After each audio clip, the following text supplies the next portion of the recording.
There are trees falling over onto homes. This happened on Franklin Street. From the city to the surrounding counties. We heard a metallic noise, and that was our minivan being smashed. No part of Metro Richmond was spared the wrath of Hurricane Isabel. I'm standing in the middle of their living room on top of a tree. And while most hunkered down inside homes and shelters, others braved the elements to help those in need. We have a lot of neighborhood streets that got trees that are blocking the roads. It's busy, and it's just going to get worse. Thanks again for the good work that you guys are doing. Well, out there. we're out there working hard just like y'all, and we're in for the long haul. Storm-wise, I mean, that was the biggest event in my tenure. Battalion Chief Doug Reynolds appeared frequently on CBS 6 during our coverage of the hurricane. It was a case where everybody was all hands on deck. A calming presence during a turbulent time. It was huge. I mean, when you consider that pretty much everybody in Henrico lost power. But behind the scenes, we were stretched like a rubber band. On a normal day back then, we used to run like 100, 125 calls. That day, we ran close to 600 calls. At the height of the storm, the decision was made to pull all Henrico crews off the roads for their own safety. But when the calls of trees down on homes and cars continued to come in, exceptions were made. You hated to send the men and women out. It was so dangerous, but you just couldn't not do it. I was working in the Emergency Operations Center at the time. Paul Marger was the fire chief in Chesterfield County when Isabel struck. I remember long lines of trying to get gasoline. I remember debris piles. It was a mess. In the midst of a long shift, he received a phone call. My family called and said that a tree had come through the roof of the house. A normal trip home from the office usually took Marger about 20 minutes.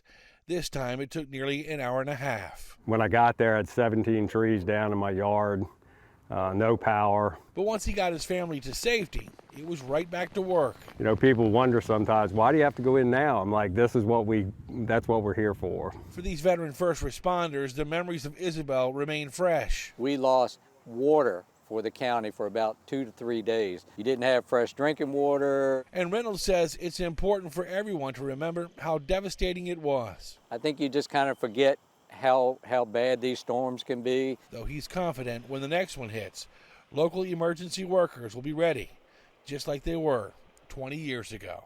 Incredible teamwork, and it was really cool to watch how it all came together and how great a job it all became.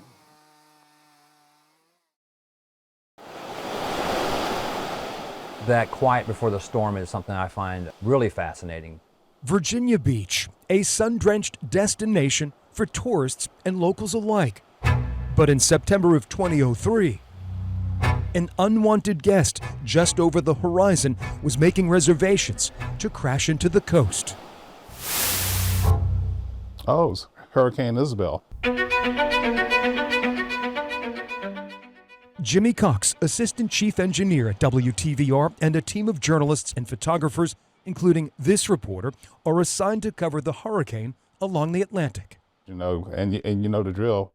They tell you when the forecast is coming this way, and we would pack up our stuff and go towards where we thought the storm was going to be. This is Storm Team 6 continuing coverage of Tropical Storm Isabel. Brought to you by... As the storm intensifies, Jimmy relays our round-the-clock dispatches by satellite back to Richmond. Honestly, when I'm doing that gig, I'm running on sheer adrenaline. Virginia Beach and the Outer Banks sit in the storm's crosshairs. I think we all remember Isabel quite well.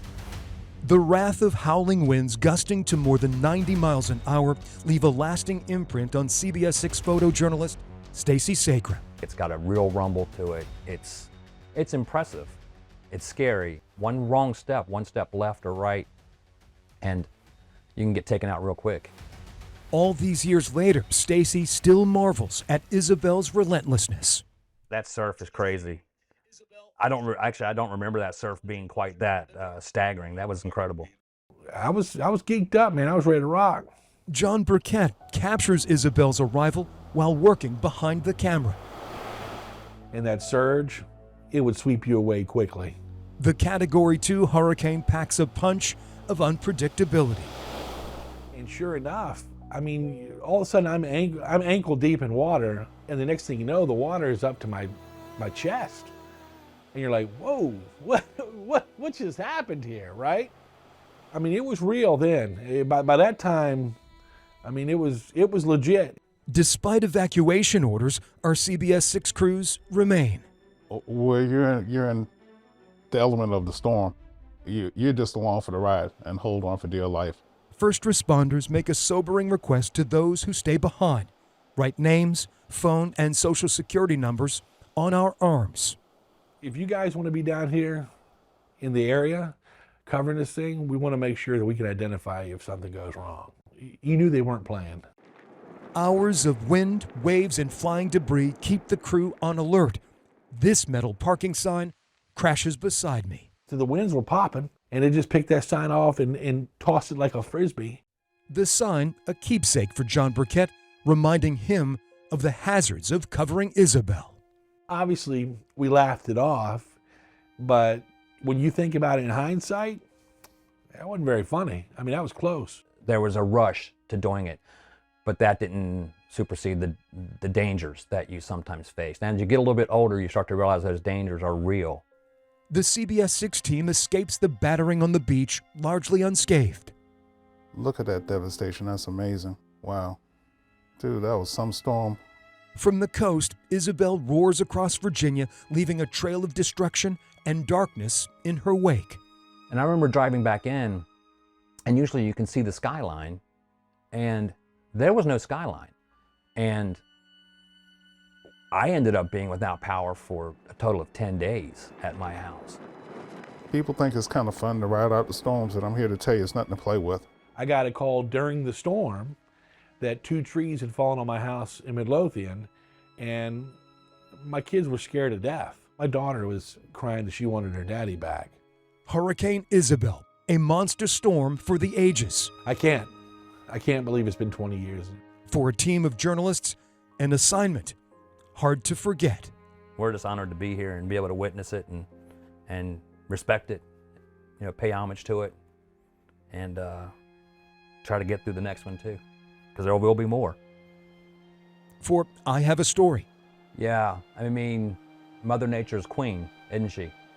I'm Greg McQuaid, CBS 6 News.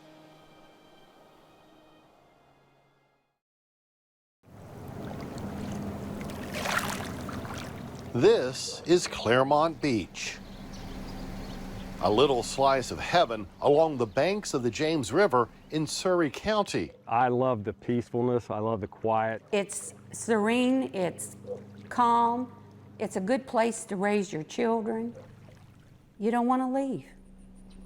But 20 years ago, residents were forced out. Those that are here have stories that people wouldn't even believe. Because this waterside utopia had become a paradise lost. We definitely had at least an 8 to 10 foot storm surge. It was decimated. There was nothing left. Everybody lost everything. In September of 2003, Hurricane Isabel came roaring up the coast, pushing a devastating wall of water upriver. Just leveled everything in its path. We were walking on top of debris after debris. Sue Gilbert is vice mayor of Claremont. She has vivid memories of the storm, which she says caught everyone by surprise. And it was a hurricane we weren't worried about when it was off the coast. But she'll never forget what she saw after Isabel swept through. When I went down there, all the cottages were level, boats were pushed up in the road. I said, we'll never get this place cleaned up. Despite the overwhelming destruction, Gilbert says the people of this town rallied together. Dan, I have to give him credit. He did a job. He protected everybody. Dan is Dan Girding, the former mayor of Claremont.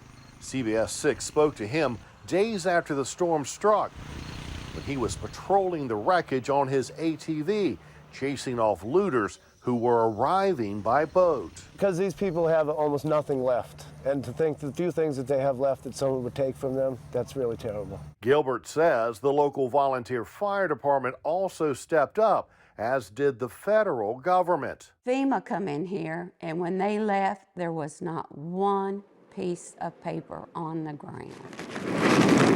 But Claremont wasn't the only part of this area hit hard. Isabel wiped out Sunken Meadow. Everybody knows about Sunken Meadow. Just down the road, everything I owned is gone. I'm picking up pieces here and there. Sunken Meadow was a thriving weekend getaway until Isabel came. By the time the storm had gone, 119 mobile homes and small houses were destroyed. Yeah, I've seen like this in Vietnam, but that was the reason behind that. There was a war there. This looks like a war. 20 years later, lots are for sale here, but there are few signs of life. While back in Claremont, things have returned to normal with a few changes. For people to rebuild near the water, the government required the town to put in a sewer system. And for a new house to go up, it has to really go up. Everything had to go up on stilts. Nothing could be built on the ground.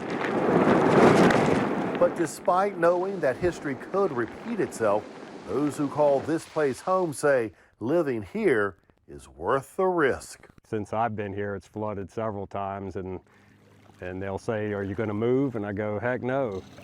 There's just nothing like living on the water.